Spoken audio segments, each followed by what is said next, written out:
So if I was to ask you, in your opinion, what do you think is the most important system on a bicycle when it comes to ride quality?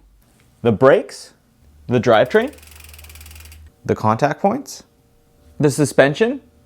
I think they're all important and they all affect ride quality in their own way. In this video series, I'll be upgrading all of those on this bike right here. But in my year's experience upgrading shred sleds, the most significant way to instantly increase your bike's ride quality is with these. The goal, of course, is to see how close I can get this budget-conscious enduro bike to feel like my $6,000 Polygon Colossus N9 by making budget-conscious upgrades to it. Today I'll be upgrading this new 2024 Polygon Colossus N7 with better wheels, lighter and faster rolling tires, cush core inserts. Oh, and I'm ditching these too.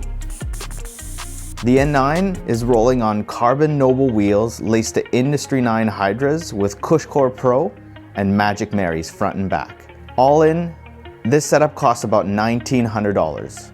That's almost what this entire bike costs. I don't have that kind of cash for this bike.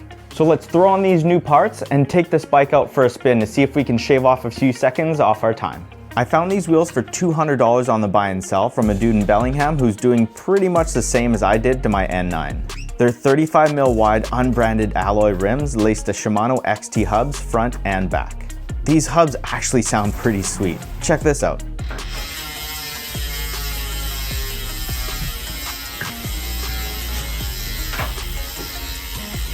For tires, I also found these used on the buy and sell for 50 bucks. I personally love the way the Schwalbe Hansdampf tires ride.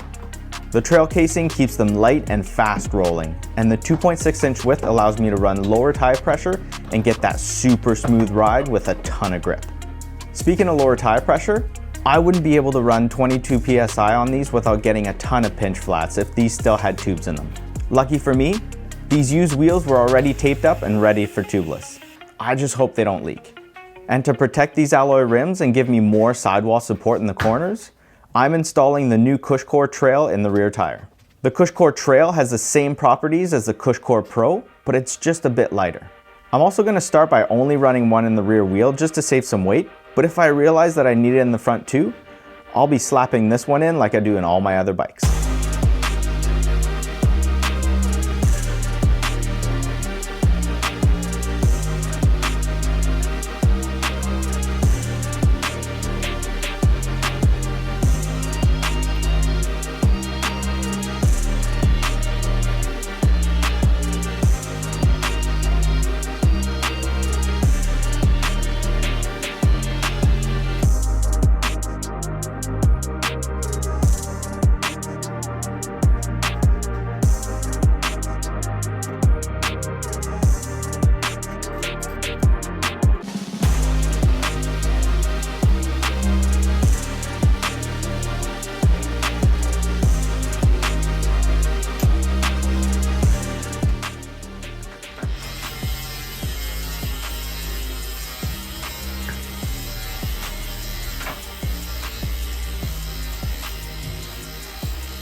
£2 just for changing the wheels, tires, and taking the tubes out.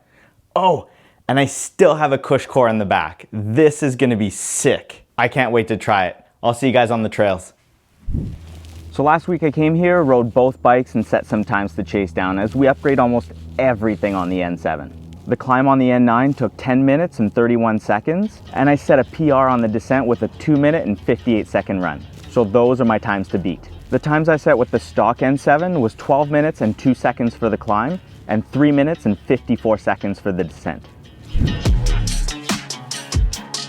Well, right off the bat, I can definitely feel that the wheels are just easier to turn. They're not as bulky, as heavy. The rotational mass is just definitely lighter. That makes climbing easier. Wet and slippery today, so good test on the new tires. So far, so good.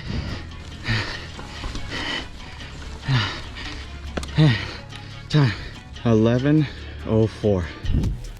So after the upgraded wheels and tires, my climb took 11 minutes and 4 seconds. That's almost a full minute off my time. I can't wait to see what this thing feels like on the trail. You!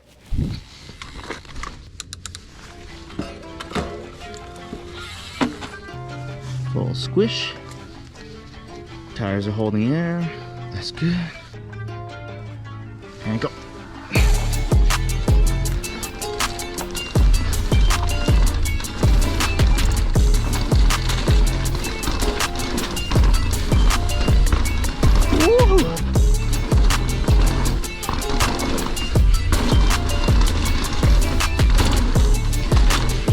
Oh yeah, the bike feels just so much more lively. You!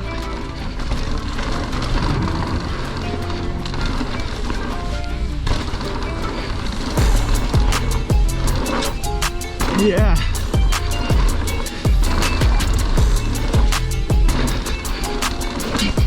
Oh my God. I gotta lower the rebound on the rear. I almost got bucked there.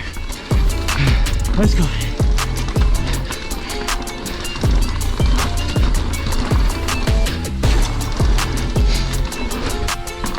Oh yeah. Woo!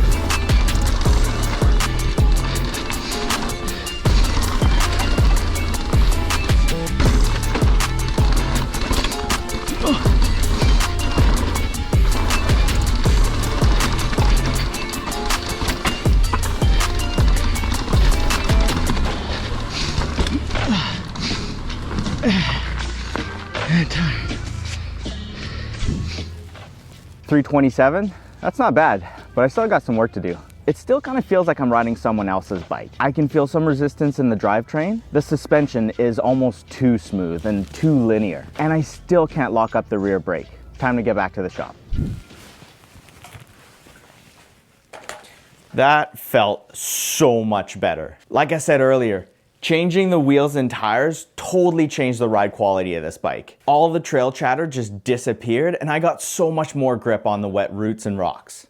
But the main problem I was having today was really trusting the brakes. They flat out just don't bite as hard as the TRPs I'm used to riding on the N9. In the next episode, I'm gonna be totally improving these brakes without changing the brakes themselves. Science or magic? You're gonna have to click here to find out. See you there.